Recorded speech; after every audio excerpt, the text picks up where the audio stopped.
Magandang araw po sa inyong lahat mga kabansa. Kayo po ay nasa Iparas kay Paras. At ito ay inyong lingkod, Ado Paglinawan, na nagbubungad sa pagpapakilala ng ating secretary. Paring Ado, magandang hapon or magandang araw at magandang araw muli sa ating mga mahal na mga kababayan who have continued suffer the storm, yung bagyong Christine na natatamasa nila ang napakalakas na hangin at ulan at sabi nga sa report, kalahati ng Camarines Norte or a big portion is underwater. At sinasabi natin sa isang episode, walang humpay pa sila ngayon dahil si Marcos natutulog, kagigising, sabi niya, hintayin na lang natin humumpay ang bagyo. Wala na tayong magagawa. Wala na tayong magagawa. We are at the mercy of the weather. Can you imagine? Can you imagine this we're at the mercy. This oh my God. Pinocchio? Wala tayong magagawa. Now, ngayon, dahil sa kanilang alitan ni Ginang Sara at Sara Duterte, ang ating Vice Presidente, at si Sara Duterte ay nag-resign na pagka Vice Presidente, nagbigay man ng talumpati. Bale, parang sagot sa mga bumabatikos sa kanya. At dahil sa sagot ni Ginang Sara at nagsalita siya, she made a lot of statements, may mga nabanggit siya na nasaktan ang mga Marcos. At dahil dito, sumagot itong si Sandro Marcos. Sabi ng kongresista, pinilit niyang manahimik bilang respeto sa Vice Presidente. Pero bilang isang anak, hindi niya mapigilang magsalita dahil na rin sa tindi ng pahayag ni Duterte na tangkang huhukayin ang labi ng dating Presidente at bantang pupugutan naman ng ulo ang kasalukuyang Pangulo. Ayon sa Presidential Son, bilang Ilocano representative, hindi rin niya palalampasin ang pagkakataong ihayag ang kanyang pagtutol at pagkadismaya sa mga sinabi ng Vice Presidente. At nakatitiyak siya na ang kanyang reaksyon ay katulad din ng reaksyon ng iba pa nating kababayan. Sa panig ng Presidente, wala naman daw itong sinabing masama laban sa Vice Presidente. At sabi pa ni Sandro, pinayuhan siya ng kanyang ama na wag nang magsalita ukol sa issue, pero sa mga puntong ito, kailangan aniyang may manindigan na hinggil dito. Tila ang pagwawala aniya ang ginawang self-therapy ng Vice Presidente, pero sumobra na ito. Sana raw, nasa maayos na kalagayan si Duterte at isa itong paalala na huwag baliwalain ang mental health. Hindi maganda yung sinasabi ni Sandro. Kasi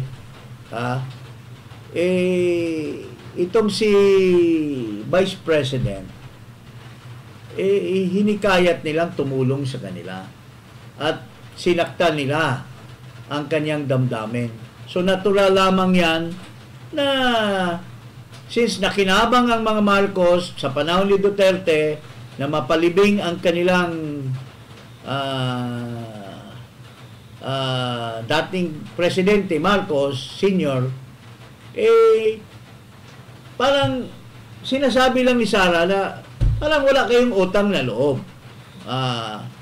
So hindi dapat sana binabatikos ni Sandro Marcos kasi may karapatan si Sara Duterte na sabihin niya. Na maningil sa hindi lang yung pagtulong niya na manalo si Marcos, pagtulong pa ng dating presidente na sa tagal ng panahon, ilang presidente nang lumampas, first time lang na pinagbigyan ang Marcos family na magkaroon ng final honor and rightful burial yung kanilang Ginoong Marcos Sr. Itinaas pa si Apo Perdi. At itinaas pa at nilagay pa sa libingan ng mga bayani when there were questions about his becoming a real bayani talaga sa gera. There were accusations of false statements against him, but pinagbigyan pa rin ni Marcos. So, dahil dito, mayroong ambush interview si Ginang Sara. And then, young guns. Guns pala, sorry. Okay. So, yon. So, binasa ko yung kanilang mga statements. And nakita ko doon ay puro unusual, unbecoming, unhinged. Ano yung isang nila? Desperada, ma'am. Hindi, may unhinged. Yeah, unhinged, unusual, unbecoming, unsound mind, and what was the other one? Uncalled for. Hindi, meron pa isa. Okay, si Pimentel was unusual, si Escudero was unbecoming, si Young Guns was Unsound. unsound is Remulla, unhinged is one of those, and then Young Guns is unstable. Unstable, mental unstable. Yes. So, yung lima na yan, yun lang naman yung gist ng mga sinasabi nila. And, unahin na muna natin, dalawa kasi siya eh. One is legal, doon kay DOJ, and then one is a demand for a psychiatric exam doon sa House of Representatives naman. Okay. So, unang-una, ipagdasal natin ang Pilipinas dahil we have a Secretary of Justice na hindi alam ang batas. There is a big difference between talking about desecration a body and actually desecrating a body. Talking about desecration of a body is not desecration of the dead. Dapat sana siguro as a lawyer maintindihan niya yon kagad. But apparently sabi nga ng iba, pag mabilis ka, meron talagang mga mabagal ang pick-up. So, yan yon. And the next one is neuropsychiatric exam. Wala akong problema doon. Game tayo. I will call that neuropsychiatric exam. Pero, let us make this an election issue. Yung Young Guns, I am sure kasi young sila, magpapa-re-elect pa yan. They are running as re-electionists. So, ang gagawin natin, 2 tests sa akin. Kasi sinasabi nila, unstable daw ako. Paningin ko naman sa kanila, unstable din sila. 'Di ba? Kasi bakit? Aatake sila, pag sumagot yung inaatake nila, nagagalit sila. Tinatawag nilang unstable. Para sa akin, unstable din kayo. Bakit niyo ako inaatake? Diba? So, I will do 2 tests. Neuropsychiatric exam and drug tests. Pero dapat, lahat ng mga Young Guns na kandidato, lahat ng mga congressional candidates ay magpa-drug test. Including speaker, ma'am?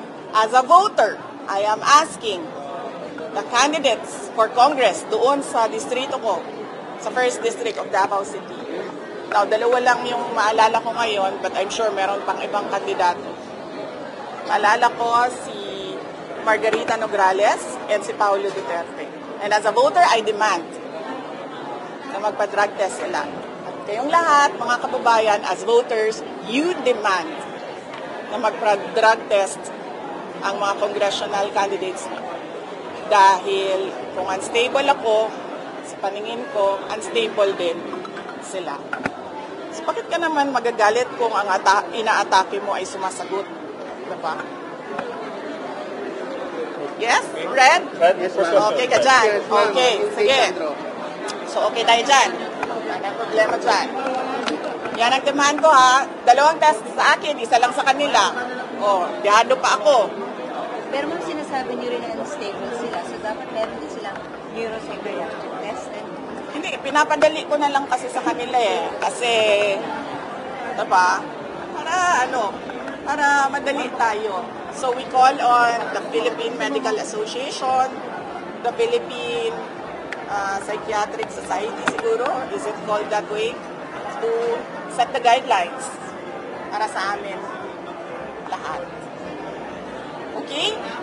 Lahat ng botante mag-demand ng drug test sa ating mga congressman candidates kasi unstable din sila. Saan po dapat gawin ang drug test, ma'am? Sa private hospital o sa public hospital? We need independent third-party hair follicle testing. That is why we are asking the help of PMA, tulungan nyo kami, to set the guide. Kailan nyo ma'am gusto mangyari yung test? Pag kinol na nila, okay na tayo. Hindi pwedeng 3 months after, ha, kasi hindi magdodroga yan ng 3 months, tapos na yung testing nila. So anytime? So dapat ngayon na. Ayun na. Magpa-drug test tayong lahat. Yan, mga kababayan, inulit lang namin from our other episode, nabanggit na namin ito, at true enough, si Ginang Sara ay nananawagan bilang isang dare to people who are doing things against her, who are making pronouncements against her, and especially accusing her of being unhinged, psychiatrically unstable, and so on and so forth. At nag-challenge siya na, sige, I will call your challenge. Magpa-psychiatric exam ako at magpa-drug test ako. Kayo din. Tinuturo niya yung mga members ng Congress. But sinabi namin, why limit there? Why should not limit it why should we expand it to all government officials? After all, there's an election coming, and maybe the COMELEC can do something and force everyone to undertake drug tests, because there's a drug menace already ongoing in our country. And in this particular case, si Ginang Sara mentioned 2 members of Congress who are now running for re-election, and that is Migs Nograles and her own brother Paulo, and true enough,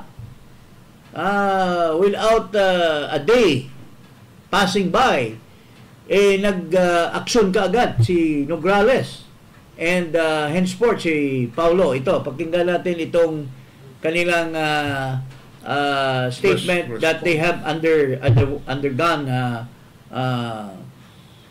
already a drug test. Ito, pakinggan natin. Mag 2:00 Miyerkules sa hapon, miabot sa usa ka laboratory clinic sa Bahada, Davao City, si PBA Party List Representative ug mudagan pagka-congressman sa 1st District sa Davao City nga si Attorney Migs Nograles aron mo pailawom sa hair follicle drug test. Tubag kini ni Attorney Migs sa hagit ni incumbent 1st District Congressman Paulo Duterte nga kaatbang niya sa 2025 midterm elections. Gihimo daw niya kini alang sa katawhan. Kini ang iyang first time nga mopailawom sa hair follicle drug test. I don't take that as a challenge kung gustong makita ng tao. Like I said in my Facebook post, no, para sa accountability to, para sa transparency to. And we are just doing what siguro people want to see or know. I will do this regardless to prove and show up for people to see. Wala na. Kahinungduman, nga gipakita ni Congressman Pulong ang negative results sa iyang hair follicle drug test. I mean, true enough, napakagaling yung sa dare ni Vice President. And true enough, kinol kaagad ng dalawang congressmen. Now, this is now, ika nga, mga kababayan, this is no longer a joke. Everyone is now forced to, para ipakita nila na kami ay katulad din ni Paulo or ni Pulong at ni Migs, kami rin in our own districts, in our own province, in our own municipality or cities, magpa-drug test na ang buong sambayanang Pilipino, comprising of specifically mga officials. Oo. So they should undertake immediately. Lalo na yung young guns na sinasabi, yung isang madaldal diyan sa Maynila, yung Chekwa, yung isang matanda diyan na dating nakikinabang kay Duterte na ang gara ng kotse nung panahon ni Duterte, naka Range Rover, ngayon naka high class pa na kotse. Yun, magpa-drug test din yun. At marami pa dyan. Pero, Paring Ado, ikaw, sino ba talaga ang pwede pang, there must be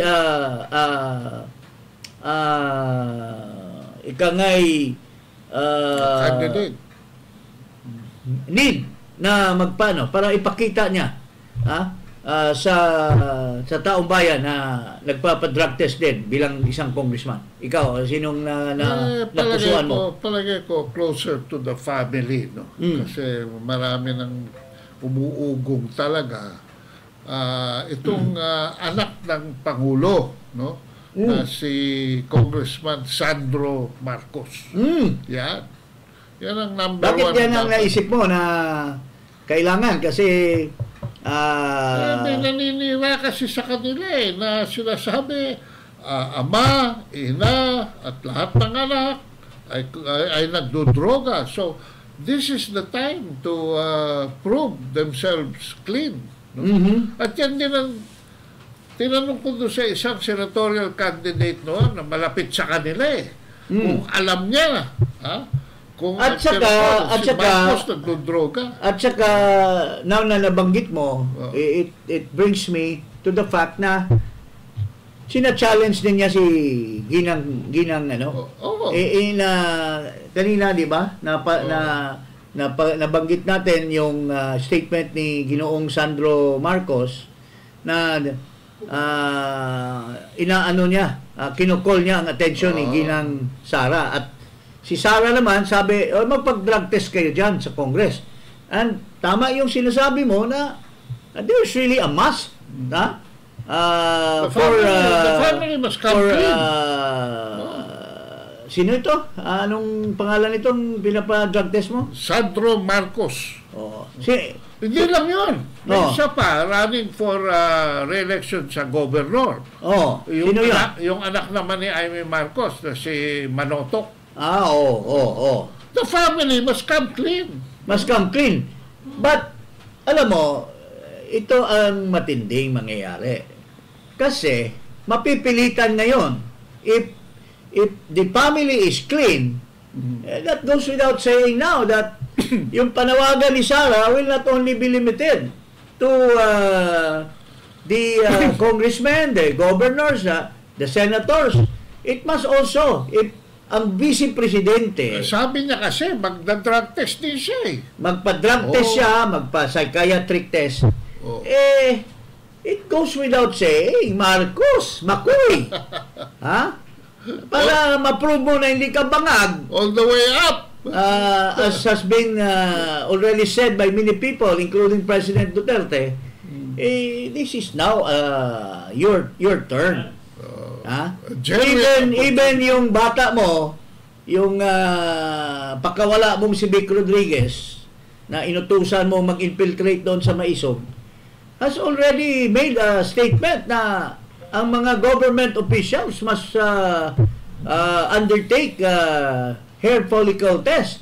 So, the more reason, Mr. McCoy, na wag mong itatawa-tawa ito. This is a very important sabi pa nung Binag, nung bumisita daw siya, kasama yung boyfriend niya, si Tony Boy, meron daw isang babae na doon sa bahay ni Marcos na inaalok siya na, do you like would you like to taste? Dapat din. Kasi hindi naman government official yun, pero she's functioning as an example, an ideal person na dapat malinis din, di ba, partner? So, yun po, mga kababayan, and this also goes for Amy Marcos. Si Amy, pero pa isang biglang naalala. Kailangan dahil sino? Si Benhar Abalos. Matakbo, senador. Dapat hindi yan makatakbo kung hindi magpa-drug test. Yes. Kasi ngiwi ng ngiwi.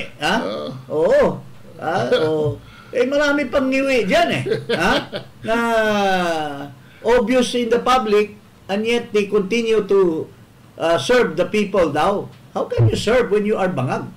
Di ba, mga kababayan? So, yun po, mga kababayan, ito po ang magandang nangyari doon sa dare ni Vice President. Hindi pa President, Vice President Sara Duterte. Okay? So, yun po, mga kababayan. Pero, bago tayo umiwas dyan, mayroon pang issue. Tinatanong si Amy Marcos kung kasi mayroong isang nagpipretend na political analyst daw siya, political analyst. Itong tao na ito, opisyal ito nung panahon ni Noynoy Aquino, pero walang saysay, walang nagawa. Nangliligaw lang doon sa isang girl. Ang pangalan ay isang senador. Happy. Panay punta sa itong dating bungal na ito, ay ngayon nakabili na siguro ng magandang postiso. Pero dati pupunta yan doon, itong taong ito, analyze daw siya ngayon. Pero dati, pumupunta ng liligaw yan. Unang niligawan yan at naging girlfriend daw niya ay yung isang senadora. Na kinakalat niya yun. Nakauri niya na mga pareho silang ideologue persuasion. Ito naman sa soulmates. Ito naman sa Cebu, busted. Hindi siya pinatulan nung ni Happy. Kasi si Happy wants to be happier. Hindi dito sa isang tao na to. Ito naman, ngayon analyze at binibira niya si Sara at si Amy dito sa kanyang analysis. Wala namang saysay ito Nahuli nga ito na I think pinagalitan ito ni Ginoong Noynoy Aquino, President Aquino, dahil nagdadala ng mga baril. At nahuli. Wala namang kalaban, nagdadala ng baril, nahuli doon sa may Commonwealth. Salot ito ng gobyerno ni Noynoy Aquino, mga kababayan. At ito ngayon gustong magpasikat. Ito, pakinggan natin yung nitong tao na ito. Anong pangalan nito? Ang alam ko dyan ay Llamas. Llamas. Sige, pakinggan natin itong Llamas na ito. The relationship between Vice President Sara and Senator Amy. Because before today, we thought there was still some friendship there. But then apparently, VP Sara had threatened to exhume their father's remains and throw it out to the West Philippine Sea, which, as some people are pointing out, parang one of the first few mentions of the West Philippine Sea she's ever made. Right. Threat pa siya, right? So parang it's a bit extreme. So how are you reading the relationship between the two ladies now? Regina, talagang laglagan na ito, no? Laglagan na. Pero very difficult yung position ni Amy dahil umalis siya sa administration slate, apparently para dumikit sa mga Duterte. At ito yung nakuha niya for leaving the administration slate. Sasabihin ko sana poetic pero that could be too harsh, no? Pero nasan siya ngayon? Saan siya pupulutin ngayon, no? Ganyan yung attitude ng kanyang BFF. Talagang, but Ronald, this is not the first time, right? Remember, si Baste also a few months ago implied na essentially Karen si Amy, like anong pinasas. Like, you know, this is not the first time that Duterte has been shading her. Yeah. Pero si Basti kasi tsaka si Amy, hindi naman talaga sila close. No, they were never close. Si Sara tsaka si Amy, kasama pa nagbabike yan, di ba? Mas close sila kaysa dun sa mga kapatid. No? Kaya hindi ko alam saan pupulutin ngayon si Amy sa ganitong klaseng kalagayan. Yeah, but I think answering the question, if you look at it, si Amy Marcos has positioned herself kind of as the matriarch of the family, right? Of course, Imelda Marcos perhaps is you know, perhaps not in an optimal position to speak. So remember, right after nanalo si BBM, it was Amy who was positioning herself na, you know, move on na tayo, this is our chance. So with Sara saying this thing against the Marcos Sr., you rather expect Amy to say something as a defender of the entire clan, right? I think otherwise, it just cancel out all her posturing. Exactly, all her posturing. Yun nga So I think Amy must be in a very tough spot. I think she has one of the most unenviable positions in Philippine politics right now as she heads into a very tricky and difficult elections. I mean, this could be an election whereby lots of big names could lose. And who knows, maybe even a Marcos could lose in the 2025 elections. Though, last week we did have Amy Marcos. At sabi na, tinanong namin kung kailan niya last. Naalala niyo nung last Halloween? Nakasuot siya ng Wednesday attire. Naalala ko yung Coachella outfit. Pero last week we had Amy Marcos. We asked her kung okay pa ba sila ni VP Sara and when was the last time they spoke. And she just said, okay naman kami and we just spoke recently.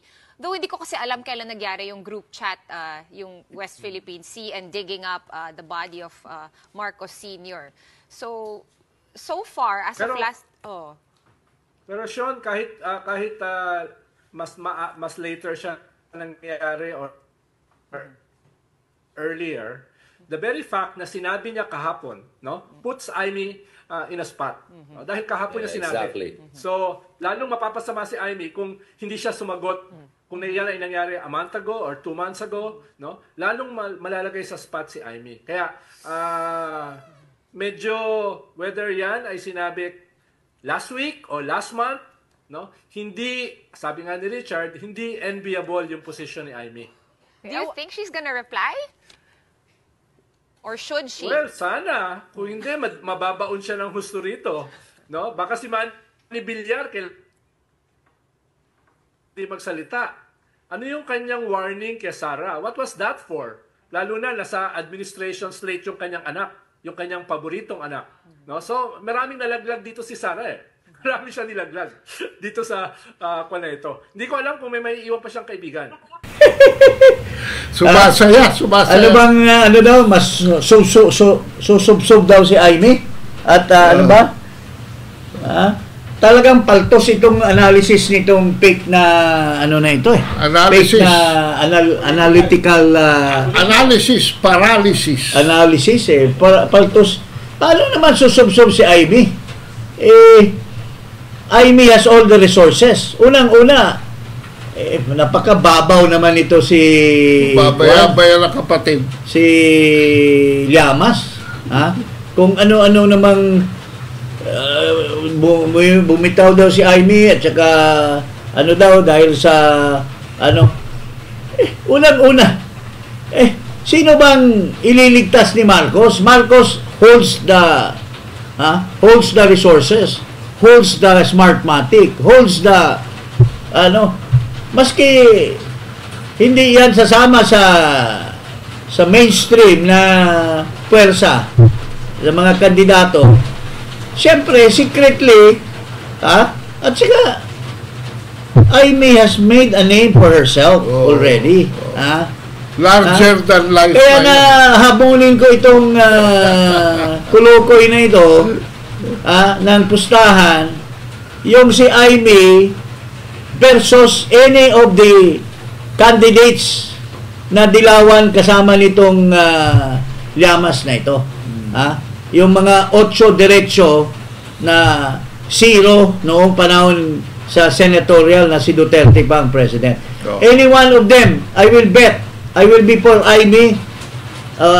Ikaw, Mr. Kwan, possessor of illegal guns and arms. I challenge you. Any of your minions in the Liberal Party, 8 diretso dilawan versus Amy. Pustahan kita. Magkipagpustahan ako sa iyo. Tapos, instead of panay ang analysis mo, para naman may manalo man lang ng isa doon sa dilawan, na where you belong, tulungan mo.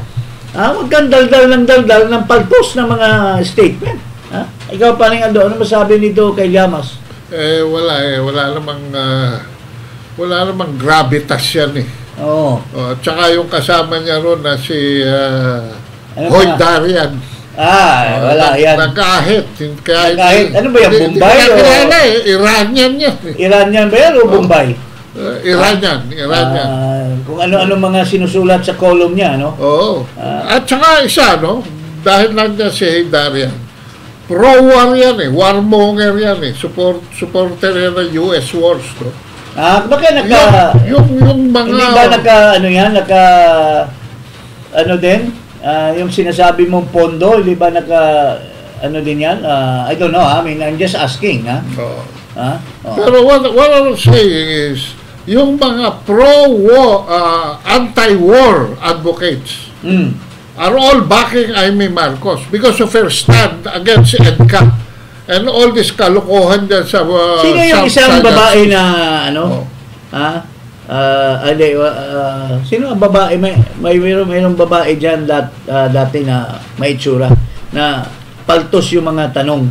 Hindi ko alam kung anong sa program ba ito. Dapat sumali na lang yan sa Binibining Pilipinas or sa Miss International. Ayun ko kung pangalan ng babae na yan. Anyway, maybe we can encounter her in our next next issue. Now, okay. So, dito na muna tayo. At ika nga iparas kay paras. Huwag kalimutang mag-subscribe dito sa Iparas kay Paras at i-click ang notification bell at ang YouTube channel ko at Ado Paglinawan, Secretary. Magpaalam na tayo.